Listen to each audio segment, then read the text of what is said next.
जो हाथ पालने झुलाते हैं उनके हाथ में संसार की बागडोर होती है। मतलब कुल मिलाकर माँ और अभिभावक के रूप में पूछा गया था कि जो बच्चों का पालन पोषण करते हैं वो किस प्रकार से बच्चों का पालन पोषण करते हैं ताकि भविष्य में बच्चे कल के नागरिक कैसे होंगे, इसके बारे में। इसका एक्सपीरियंस तो अच्छा रहा यार। ऐसे तो फर्स्ट टाइम था तो थोड़ा सा प्रॉब्लम हुआ, बट एज अ जो एक्सपीरियंस मिलता ना एग्ज़ाम देने का खुशी रहा। मतलब अगर क्वेश्चन नहीं भी अटेम्प्ट कर पाया तो उसका वो नहीं था कि कुछ प्रॉब्लम हो रहा है या फिर बुरा फील हो रहा है, ऐसा नहीं। जो एक्साइटमेंट था एग्ज़ाम देने का वो बहुत ज़्यादा मतलब अच्छा था।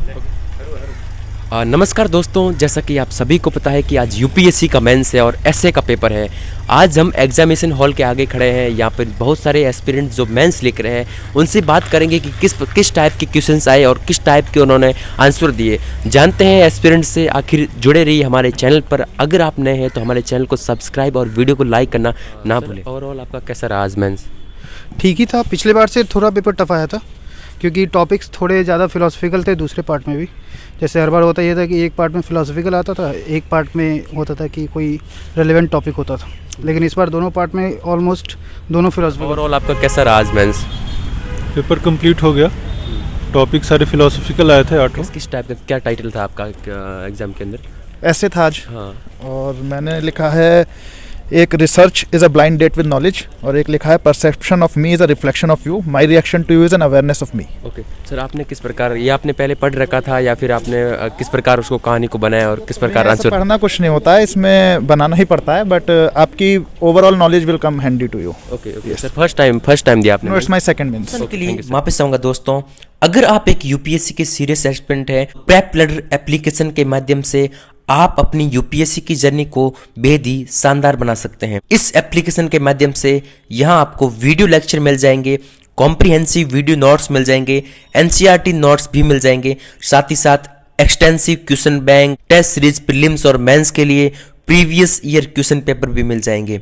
इसी के अलावा अगर आपकी पॉलिटी बहुत ही कमज़ोर है, इसे फ्री में मजबूत बनाना चाहते हैं, प्रेप लैडर लेके आया है सुनहरा मौका, जिसमें आप 15 जनवरी तक इंडिया की सबसे टॉप फैकल्टी एम्प्री सर द्वारा फ्री ऑफ कॉस्ट पढ़ सकते हैं।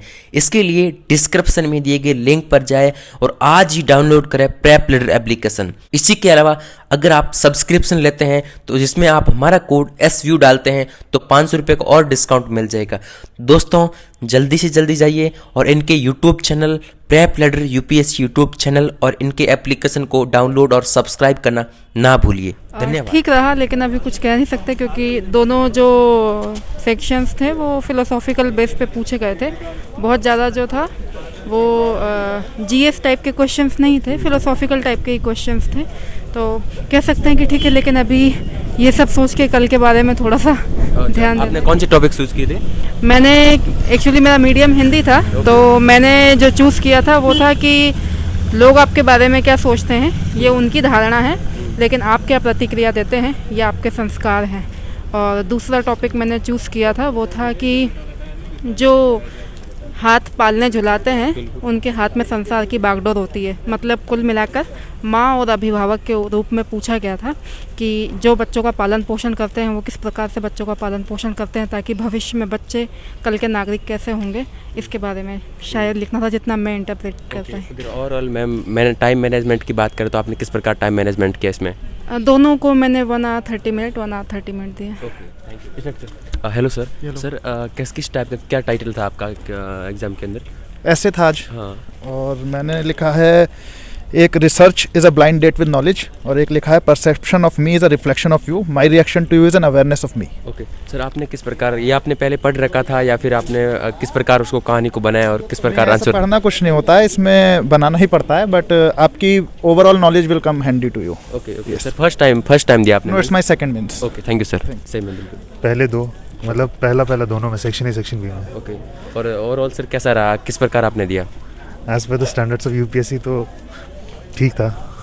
मतलब you can expect anything from the UPSC, so it's not like a surprise और a shocker for you, so you need to be ready for everything.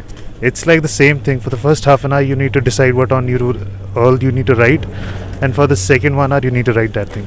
Sir एक topic तो था the cradle, the hand that rock the cradle, और दूसरा वाला पहला topic था sir कौन सा टॉपिक था सर, एक बार चेक कर ले तो बताता हूँ। 1 मिनट।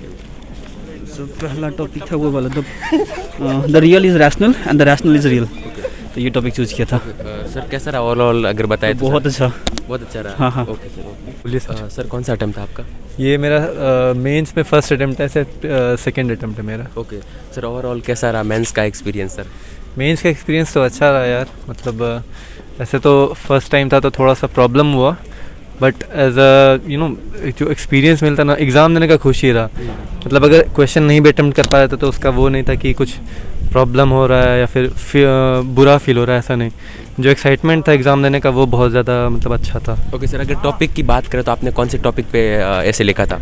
मैंने आई थिंक मैंने जो पहला क्वेश्चन ये था, ये your perception of me is a reflection of you, मैंने फर्स्ट पहले सेक्शन में ये किया था। और दूसरे में what is research but a blind date with knowledge. Okay तो बेसिकली इस बार मुझे ऐसा लगा कि ज़्यादातर फिलोसफी से रिलेटेड क्वेश्चंस थे, और मतलब ऐसा कुछ करंट से रिलेटेड डायरेक्ट नहीं था, तो उसके कारण से थोड़ा सेकंड वाले में प्रॉब्लम हुआ। बाकी फर्स्ट में तो सही अटेम्प्ट रहा, और सेक्शन बी में थोड़ा सा प्रॉब्लम हुआ मुझे। Thank you sir. सर कौन सा अटेम्प्ट था आपका? Second attempt. ओके सर, आपने कौन से टॉपिक चूज़ किए थे सर, और किस प्रकार आपने मेंटेन किया टाइम टेबल को? एक्चुअली मैंने एक टॉपिक चूज़ किया था फर्स्ट में कि philosophy of boundlessness is utopian while materialism is chimera. Okay. और सेकंड में मैंने यूज़ किया था कि hand that rocks the cradle are, ऐसा उस टॉपिक था वो, are make rule the world ऐसे करके। ओके। वो ये जो नॉर्मल फॉर्मेट रहता है इससे का कि सबसे पहले आप ब्रेन स्टॉर्मिंग करो, मतलब रफ में स्ट्रक्चरिंग कर लो, उसके बाद स्ट्रक्चरिंग करके फिर जो था उसके बाद लिख दिया उस हिसाब से। आपने फर्स्ट टाइम मेंस दिया है ना? सेकंड टाइम मीन्स दिया। अच्छा, सेकंड सेकंड सर, तो कैसा लगा सर ओवरऑल अगर बात करें तो सर? नहीं, ऐसे पेपर ठीक था, मतलब फिलोसफिकल ऐसे ज़्यादा थे उसमें, मतलब वैसे ऐसे जैसे सोसाइटी, एजुकेशन, हेल्थ ये वाले कम थे, तो थोड़ा दिमाग ज़्यादा लगाना पड़ेगा। फिलोसफिकल ऐसे थोड़े टफ रहते हैं। Okay, thank you sir. एक था वो टेक्नोलॉजी वाला, how the process of self discovery changes with the technological outsourcing, ये था, इस पे किया था मैं। और सेकंड में था एक्चुअली क्वेश्चन में लिखा वो। ओके सर, ओवरऑल अगर टाइम मैनेजमेंट की बात करें तो सर आपने किस प्रकार टाइम मैनेजमेंट किया और आखिर मेंस लिखा? मेरा था एक्चुअली फर्स्ट 15 मिनट्स, मैक्स हुआ तो 17 मिनट्स तक, वो सब कुछ फ्लो चार्ट बनाना वगैरह, और उसमें फिर फ्रेम करना कि कौन कौन से क्वेश्चंस मैं उसको आंसर करूँगा। सपोज मतलब बेसिकली मेन पार्ट होता है कि हाउ दिखाना कैसे, कि ये जो स्टेटमेंट है उसको सही बताना है हमें, और फिर उसका काउंटर आर्गुमेंट देना है, वो भी दिखाना रहता है, प्लस वे फॉरवर्ड, ये किया था मैं। ठीक ही था, पिछले बार से थोड़ा पेपर टफ आया था क्योंकि टॉपिक्स थोड़े ज़्यादा फिलोसफिकल थे दूसरे पार्ट में भी। जैसे हर बार होता ये था कि एक पार्ट में फिलोसफिकल आता था, एक पार्ट में होता था कि कोई रेलेवेंट टॉपिक होता था, लेकिन इस बार दोनों पार्ट में ऑलमोस्ट दोनों फिलोसफिकल थे। ओके सर, पिछली बार भी आपने मेंस दिया और इस बार भी मेंस दिया सर, दोनों में इस बार आपको बहुत टफ लगा, फिर भी आपने सर टाइम मैनेजमेंट करके किस प्रकार किया? नहीं, वही था, वो फिलोसफिकल वाले में वही थोड़ा हो जाता है, मतलब स्टार्टिंग में टाइम लगता है आपको कि टॉपिक चूज़ करने में। एक बार आपने टॉपिक चूज़ कर लिया, then you have to show your content in the paper, तो फिर तो भी कंटेंट पे बात आ जाती है, फिर तो हो जाता है नॉर्मल। ओके सर, आपका कौन सा अटेम्प्ट था ये? मेरा सेकंड अटेम्प्ट है, मेंस में भी और यूपीएससी में भी। ओके सर, पिछली बार आपने मेंस में कितने नंबर आए, थोड़ा बहुत बता सकते? मेरे 678 मार्क्स थे। ओके, आपने इंटरव्यू के लिए अपीयर नहीं हुए आप पिछली बार? I was 20 marks short. Okay okay sir, और अगर न्यू एस्पिरेंट जो इस अगली बार मेंस लेंगे सर, उनको क्या कहना चाहेंगे आप? कुछ नहीं, बस मेंस के लिए तो क्या ही है, कोई प्रिपरेशन जो आप कर रहे हो कंटिन्यूस बेसिस पे प्रीलिम्स के साथ कंबाइन करके, वही चीज़ होती है।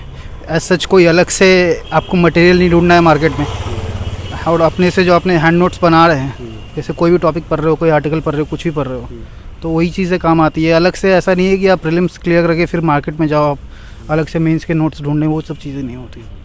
ओके, आपने सर टॉपिक कौन कौन से चूज़ किए थे? मैंने पहला ऐसे लिखा है सेल्फ डिस्कवरी पे, how we self discover ourselves, और बेसिकली उसमें ये था कि technologically we are moving towards it, मतलब आज के ज़माने में हम टेक्नोलॉजी का सहारा ले रहे हैं उसके लिए। और सेकंड टॉपिक था मेरा, that was there are always better practices to best practices. So ये दो टॉपिक मैंने चूज़ किए थे। Thank you sir.